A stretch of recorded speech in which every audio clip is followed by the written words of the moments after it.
We are familiar in this particular culture in people talking about the light. Go to the light, Yeah.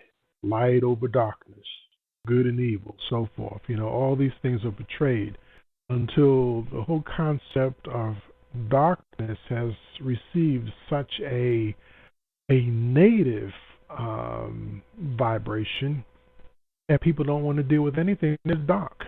And of course they take it further, and group dark people in there too. But the shadow is part of who we are. You need dark and light, yin and yang, to make it complete.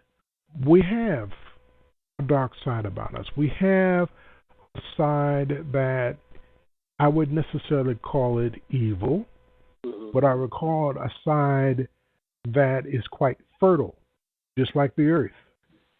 You put a seed in the ground and it germinates. It germinates in the ground before it pushes its way to the sunlight. The earth, the darkness, the womb, as we might say, is quite necessary. And part of our character, part of our makeup is that shadow side, the side that tends to be hidden, the side that tends to be towards the rear, the side that is kept out of sight. It's almost like a safe. You know how you have a wall safe and you tend to put your valuables in there? Well, think of the shadow like that. The shadow is the area in our lives where we tend to place things. It collects what we're not using right now. And some of those things, some of those aspects of our lives should not be tucked away. There are certain aspects of our lives that need to be dealt with right away. But because of us not being able to deal with it, we tuck it away. And in many times in tucking things away, we tend to forget that we place things there. And what happens is that over a period of time, the safe builds up. The safe becomes stuffed with things. Robert Bly, who is considered a grandfather in men's movement, he wrote a book. It's called The Little Book of the Human Shadow. And he talks about the shadow like a long bag that we carry over our shoulders, that we stuff things in from the earliest time in our lives, from, our youth. And we spend a lot of time tucking stuff away because we're trying to conform, we're trying to be who we're not really.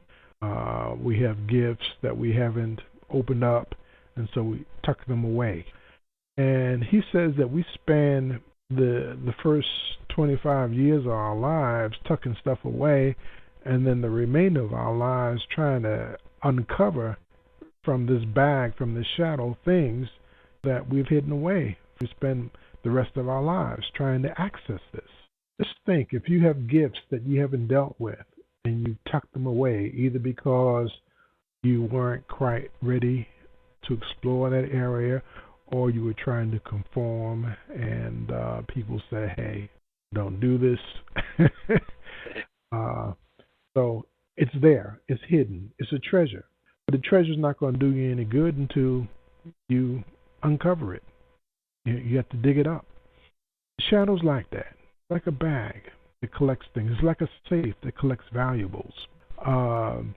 It also can be looked at aspects of our lives that are not necessarily the more sociable type. So the shadow has those type of connotations. But one thing is for sure, we all try to put our best foot forward, but there's another foot that we don't put forward, and that foot could be considered the shadow. So, we have this projective side of us, the face that we like people to see, but behind us, we have the secrets. We have the things that we haven't dealt with. We have traits in our lives that are underdeveloped, that need work on. All these comprise the shadow and the shadow self. But as I said, Robert Bly has a book out called The Little Book of the Human Shadow, where he talks about that. And there's another book put out by Debbie Ford. It's called The Dark Side of Light Chasers. He deals with shadow work in the shadow. So these are two resources you could use to learn a little more about it. And I also believe there's a website, shadowwork.com, where there are actually people that assist people in working on that shadow side. So it's something that we've acknowledged in Earth, Sun, Spirit that needs to be dealt with, because if we talk about healing, you can't heal until you deal with your shadow. You want to be whole. You want to be complete. You don't want part of you to be underdeveloped. And so you have to face those areas in your lives where you may be considered, or you look at yourself as not being capable, underdeveloped, attributes about yourself that you don't like. All these things need to be embraced. With shadow work, you don't try to slay the shadow. You try to embrace it. You try to integrate it into your life so you can be whole, because that's part of your soul that's out there. One more thing I'd like to add to that as far as that shadow. Sure. That bag that you carry around tends to get heavier and heavier as the years goes on.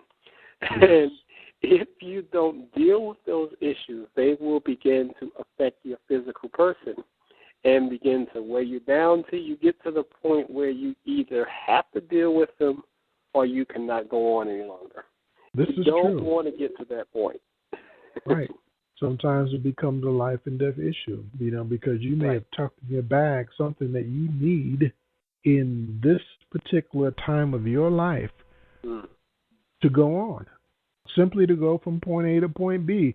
You might need a gift that's there. You might need to confront and to rectify some aspects of your character that you've ignored for a number of years. And so, yeah, it does get heavy. And sometimes there's some crucial things that you procrastinated on, that you ain't dealt with, that is sort of backing up on you now. You don't want this stuff to back up on you. No, you don't. Because the shadow can back up on you. And stuff that you've been hiding away, the shadow has a way of making everybody know about it. What's the old biblical saying? What is done in the dark will come to light. Will come to light. That's right. The shadow has a way of bringing some of your darkest secrets to light. And the reason that happens is because we don't deal with them.